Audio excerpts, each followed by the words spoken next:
Okay. Ever dreamed of being a YouTube creator, but really didn't want to show your face? We actually found this amazing guide on how to monetize exactly that kind of channel, and we use Notebook LM to sort of boil it down for us. Let's dive in. So yeah, lots of people want to share things online, right? Passion, skills, whatever. But being on camera, that's a big hurdle for many. But here's the thing. Building a successful YouTube channel without showing your face, it's not just possible. It's like a legitimate strategy now in 2025. Well, absolutely. It's not some, hidden trick anymore. The source material we looked at really frames this faceless approach as a serious trend. It's huge for creators who want the reach, the potential income, but also really value their privacy. Exactly. So today, we're taking that detailed guide, super helpful, that AI helped us summarize the key bits, and we're going to unpack it. We want to pull out the most crucial insights on how you actually build, optimize, and importantly, make money from a channel where the content is the star, not you. Think of this as your shortcut to understanding it all. Right. So first off, just understanding the landscape. YouTube has changed so much. It's not just vlogging. The guide really highlights how these faceless videos are finding huge audiences. And why choose this path? Mm-hmm. Beyond privacy, the guide mentions it simplifies production a lot. Yeah. Less worry about lighting yourself, locations, maybe faster shooting. The focus shifts completely to the value, the info, the story, the skill. And that focus fits right in with where YouTube's heading. The numbers are staggering, like over 120 million daily users, almost 1 billion hours watched daily. But the key thing the source points out is the algorithm increasingly cares about the content itself. Practical stuff, good stories, tutorials, right. They work, face or no face. Yeah, you see it everywhere once you look. The guide had good examples. Travel channels, just showing the views. DIY channels focused on hands. Language learning with animation. Totally. And things like history using animation. Cooking channels with just food close-ups. Gaming commentary over gameplay. Even those motivational channels that are basically visual podcasts. And the tech side makes it easier now, right? Yeah, definitely. The guide points to this whole ecosystem of tools. You've got AI helping with editing, really good AI voices now, huge stock media libraries, importantly, ones you can legally use, plus automation tools. It all lowers the barrier. You can make professional stuff without filming yourself. Okay, so what kind of content works best if you're not showing your face? The guy broke that down. Yeah, several strong formats. Animation is great for explaining things, telling stories, education, business, makes complex stuff easy to grasp. Then you have slide montages with stock footage, perfect for voiceovers like in history or motivation channels, gaming, obviously, screencasts for tutorials, software, coding, anything where the screen is the focus, and audio narrations like documentaries meant for listening, with visuals just supporting the sound. And the tools to make these. What does the guide say is essential? Pretty practical stuff. Yeah. For editing, the standards like DaVinci Resolve, Premiere Pro, but also things like CapCut, especially for shorts.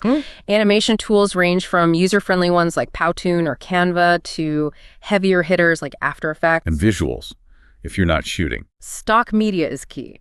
Pixabay, Pexels, places like that. The guide really hammers home checking licenses, though.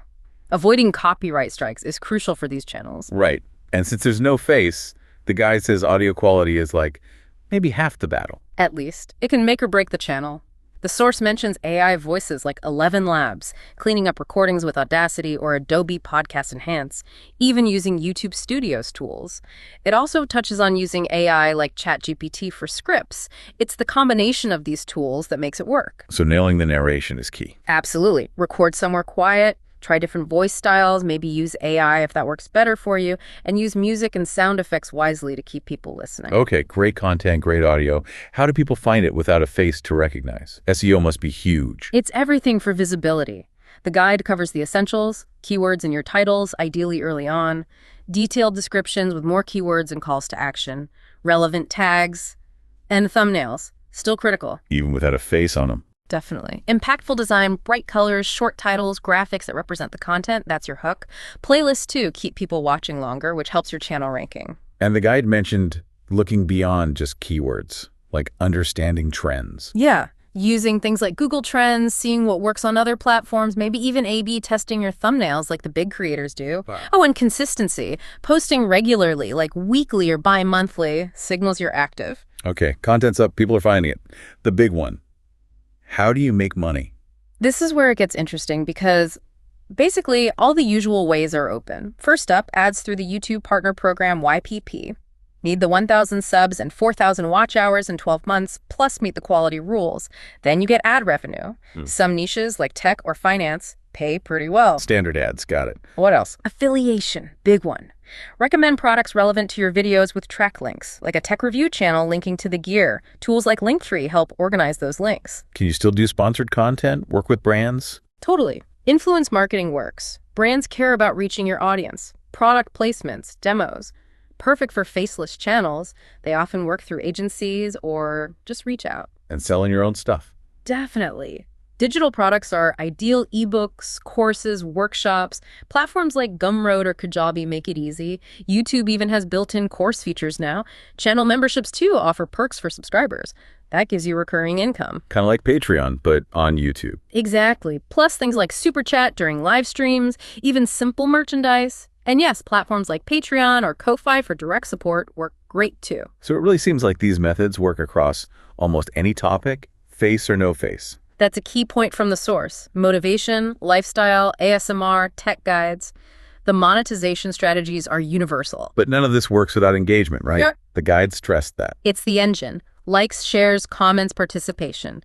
It tells YouTube your content is valuable, boosts visibility, and shows brands you have an active audience. How do you build that engagement without the face-to-face connection? Focus on content interaction. Post regularly. Use clear calls to action. Ask for likes, subscribes, comments, ask questions in your videos, run contests, collaborate with others. The guide gave examples of channels that built huge engagement this way, leading to growth and revenue. So putting it all together, the tools, the content types, the optimization, monetization, it paints a clear picture. Yeah, the guide concludes that successful faceless channels are run like little digital businesses. They use automation, they're creative, they understand their audience, diversify income, and stay flexible. It's a powerful model. So the big takeaway here really is you absolutely don't need to be on camera to succeed on YouTube today. It's about valuable content, smart use of tools and SEO, engaging your audience, and having multiple ways to earn. And thinking about AI advancing so fast and platforms focusing more on content value, it makes you wonder about the future. Maybe this faceless trend is just the start of a shift where the message really does matter more than the messenger. Something to think about. Well, thanks for joining us for this deep dive. If you found it useful, that's great. And for everyone listening to Le Podcast de Philippe, please help us reach 1,000 subscribers. We'd really appreciate it.